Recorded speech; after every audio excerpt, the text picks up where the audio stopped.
সাব্বাস তামিম ইকবাল খান। মানুষ কেন আপনাকে কলিজাওয়ালা খান বলে ডাকে এখন বুঝতে পারছি। এরকম সিদ্ধান্ত নেয়ার জন্য আসলেই কলিজা থাকতে হয়।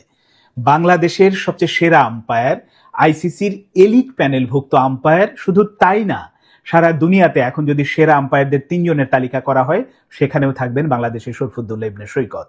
সেই সৈকতকে বিসিবি থেকে বিদায় করা হলো, তার চাকরি থেকে বাদ দেয়া হলো।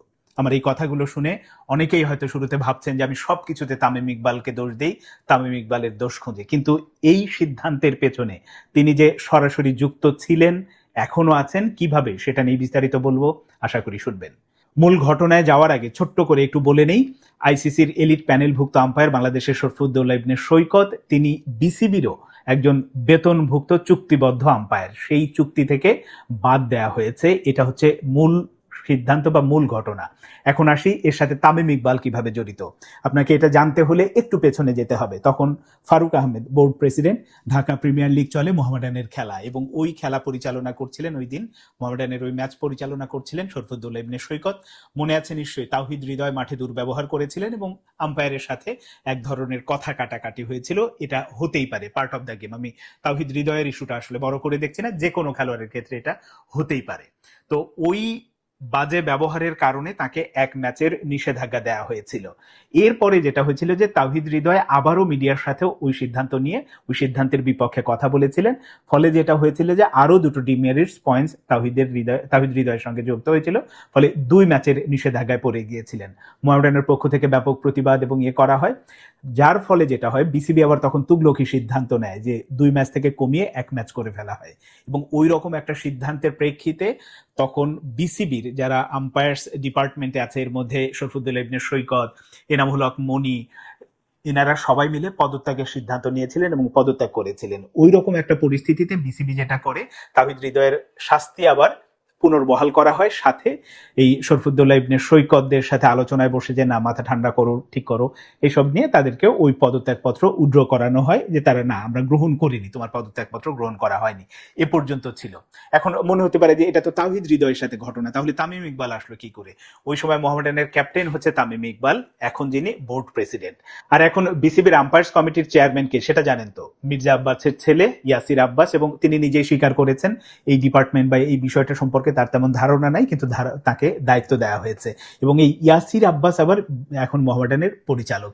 সবকিছু মিলে এই যে 2 2 4 মিলে যায়, তখন এটা বুঝতে আর বাকি থাকে না যে কিভাবে, কেন, কি সিদ্ধান্ত নিয়েছে বা কে সিদ্ধান্ত নিয়েছে। এটা একেবারে সূর্যের আলোর মতোই স্পষ্ট হয়ে যায়।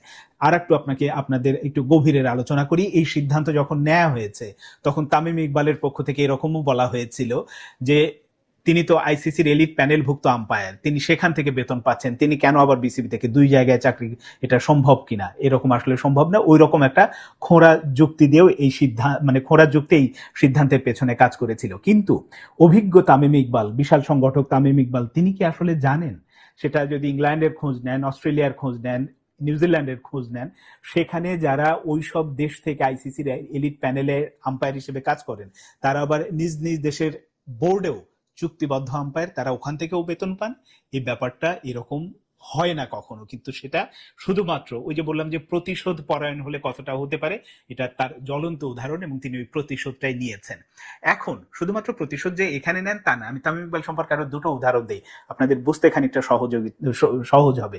সেটা হচ্ছে যে আপনাদের নিশ্চয়ই মনে আছে, তখন নির্বাচন হবে বিসিবির, কে প্রার্থী হতে পারে, কারা কারা আসলে প্রেসিডেন্ট ইলেকশন করতে পারেন, এরকম আলোচনা চলছে।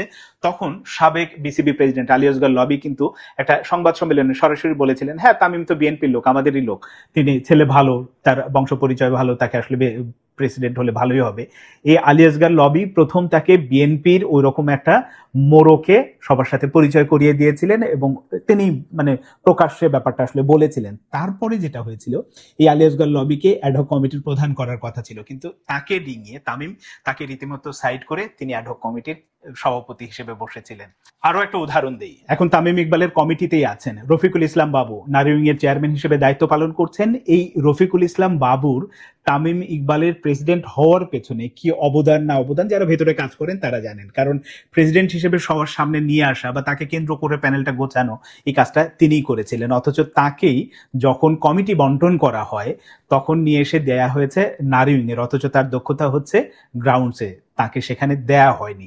এমনও অযোগ্য লোককে বা যার কোনো অভিজ্ঞতাই নাই এরকম জায়গায় দায়িত্ব তাদেরকে বসানো হয়েছে। আমি তার একটা জ্বলন্ত উদাহরণ দিলাম, এই আম্পায়ার্স কমিটির চেয়ারম্যান হিসেবে যাকে দেওয়া হয়েছে ইয়াসির আব্বাস, তার এই কাজে কোনো অভিজ্ঞতাই নেই, অথচ এরকম মানুষকে বসানো হয়েছে যে শুধুমাত্র নিজের চেয়ার ঠিক রাখতে হবে বা নিজের বলয়টা ঠিক রাখতে হবে, তার জন্য কে কি করেছেন কতটা অবদান রেখেছেন এগুলো তিনি নিমিষেই ভুলে যান, এবং এই ভুলে যান জন্যই শরফুদ্দৌলা ইবনে সৈকতের মতো আম্পায়ারদের বিসিবি থেকে বাদ দেয়া হয়, তার চুক্তি বাতিল করা হয়, চুক্তি নবায়ন করা হয় না, এগুলোই ঘটতে থাকে। সামনে বাংলাদেশের ক্রিকেটে আর কি কি ঘটতে যাচ্ছে শুধু অপেক্ষায় থাকুন, সবই জানানোর চেষ্টা করব।